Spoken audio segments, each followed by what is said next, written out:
Hello and welcome to another episode of 10 Count. I'm your host, Michael Montero, joined by Doug Fischer of Ring TV and Mike Baca of UCN Live. Guys, on August 26th, there's a boxing match between Miguel Cotto and Yoshihiro Kamegai at StubHub Center. And then the circus is coming to Las Vegas. Floyd Mayweather against Conor McGregor in his pro debut. Let's start with the freak show. Okay. Why not? Why not? Yeah, you know, I think everybody else is going to start with the freak show. Everyone else is going to start with the freak show. Talk about everything else happening in boxing because technically, thanks to the Nevada State Athletic Commission, this is a boxing match. It's sanctioned as a boxing match. Okay, let's go there first. We've seen the commission there in Nevada reject 4-rounders, 6-rounders. They rejected the Andre Ward fight on the, I think it was the Cotto Canelo. It was going to be the co-feature. Yes. He was going to fight Alexander Brand. Was it Alexander Brand? Yeah. Andre Ward's a pound-for-pound guy in boxing. They rejected a fight by him. They reject fights all the time. All the time. Somehow they sanction a fight for a guy who's 0-0 as a pro, has no amateur career to speak of. Doug, is this? I mean, I'm stating the obvious here, but is this all about the money? Of course, of course. And it's the entities that are involved. Floyd Mayweather, Mayweather Promotions, brings a lot of money to the Strip. The UFC, which represents Conor McGregor, brings a lot of money to the Strip. And we're talking about the 2 pound-for-pound pay-per-view. That's more important than the pound-for-pound. The 2 pay-per-view kings of their respective combat sports coming together. There's no way they weren't going to pass up on this. And Mayweather wanted this to count. He wants this to move him to 50-0 because for some reason that's a big deal. Number. That's some magic number to him, but he's convinced enough of casual fans and enough empty-headed boxing writers that that's some kind of record or that means something. Breaking heavyweight, whatever. Rocky Marciano retired with 49-0, and somehow that's become some kind of magical mark for every division, which is silly because lighter weight classes, you've had fighters surpass 50-0, 60-0, 70-0. If you go back to the classic era, there were guys who fought 50 times in a year. Right, exactly. So. I mean, it's silly, but it's part of Mayweather's self-promotion and marketing, and it's worked for him, and it's important to him.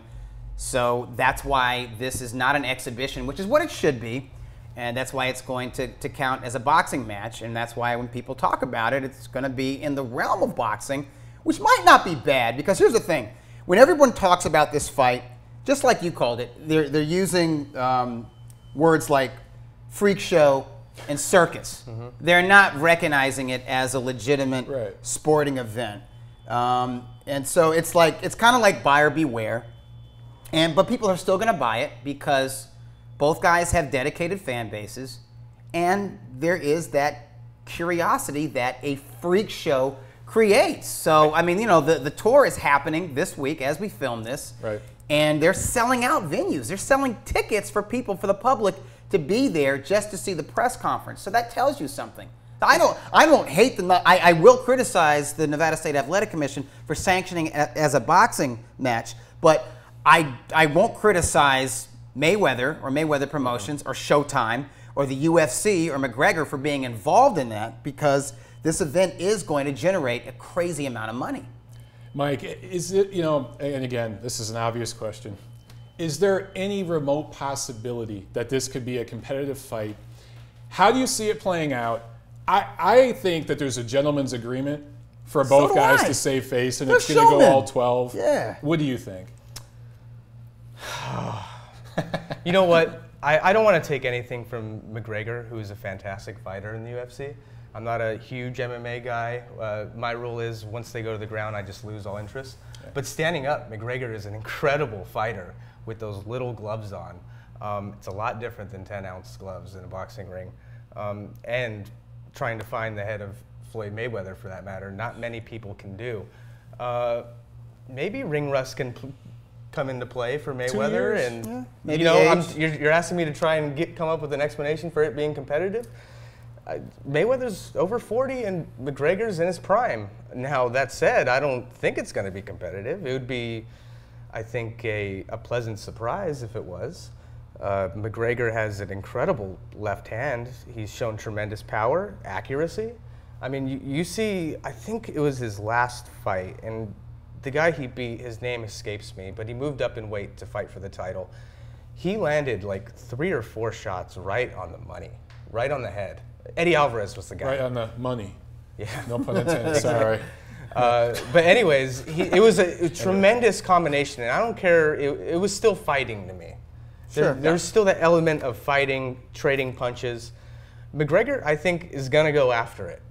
I really do think he's going to try, and I don't buy into any gentleman's agreement. I really don't. I don't put it past him.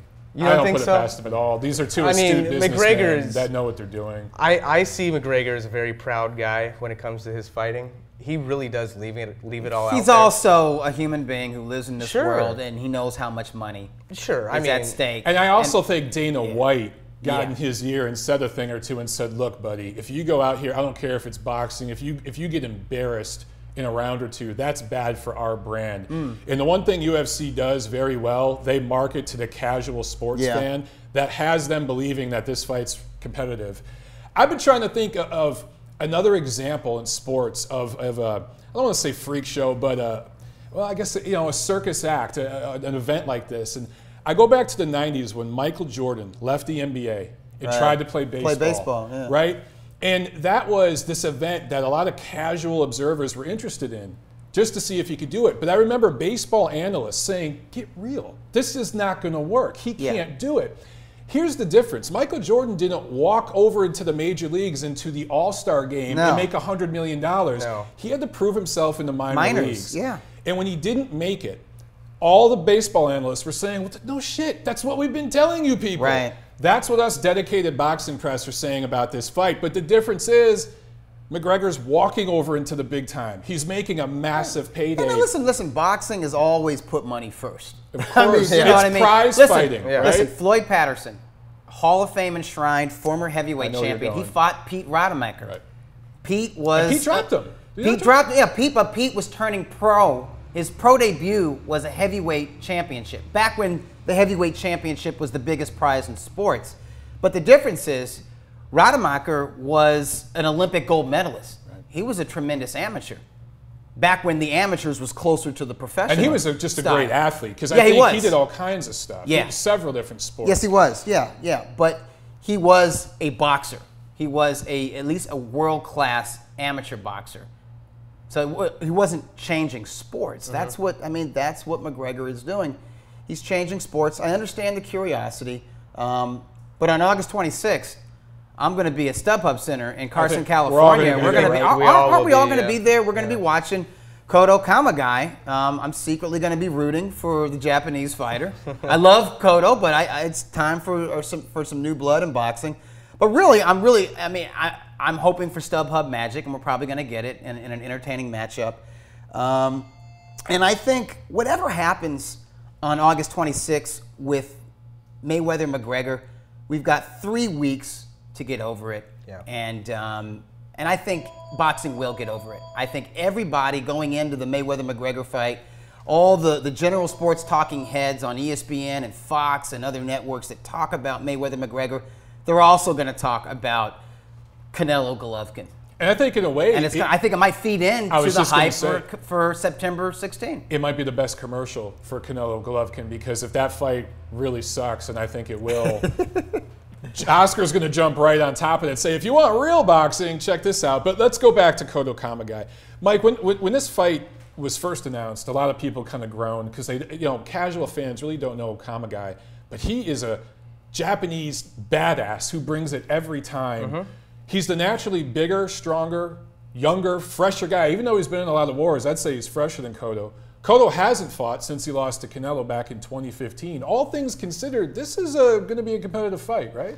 I think so. Kamegai does have that will to eat a punch in order to give one, and I think that will serve perfectly for Cotto in the end. Given his left hook counter, it's going to catch. I'll tell you that. Whether he can hurt Kamegai is still a question, But to be quite honest, this matchup doesn't excite me, because I've never really been excited for Miguel Cotto fights in a while.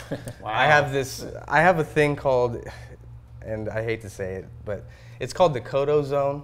A fighter goes into the Cotto zone when I'm just lose all interest. Like he can, there's nothing more he can do for me. Right. Like he's done a lot. He's done enough to be a first ballot Hall of Famer. He's proven more than enough to me. Yeah. And you're tired. He's wore out his welcome. In other words. Exactly. And I made this up when he had the WBC title. And it was kind of that's when I kind of I was just like, oh boy. So I have that, and there's only one other guy in the Cotto zone. That's Abner Mares for me. But that's another. That's a whole another story. But yeah, I feel you on that, though. I feel you on that. Here, listen. I think Cotto should outclass Yoshihiro Kamegai. Kamegai is a gatekeeper. He's a slugger. Okay. It's going to be Kamegai's job to pull Cotto into a slugfest. Take him out of his comfort zone. I think Cotto might be on the edge. He needs a young, strong bull to push him over the edge. If you don't force him over the edge, he ain't going over that edge. He can outbox Kamegai. But if Kamegai can take his power from the outside and make it an inside fight and burn that 36-year-old liver with those lefts to the body and show some of the craft that he showed in the rematch that he had with fellow gatekeeper Jesus Soto Carras, I think he's got a shot. I think it could be really interesting to see if he can Jeff Horn Miguel Cotto. That's exactly what he has to do, Michael. That's a great analogy. He cannot respect the legend that is Miguel Cotto. He needs to go out there and just make it rough, him. Make it ugly, make it bloody, make it StubHub. That's why I think make it StubHub, baby. And we know where we're going to be August 26th. Stephen A. Smith, we know where he's going to be. Let us know where you're going to be. Comment below. I'm Michael Montero for Doug Fischer and Mike Baca. We'll see you guys next time at 10 Count.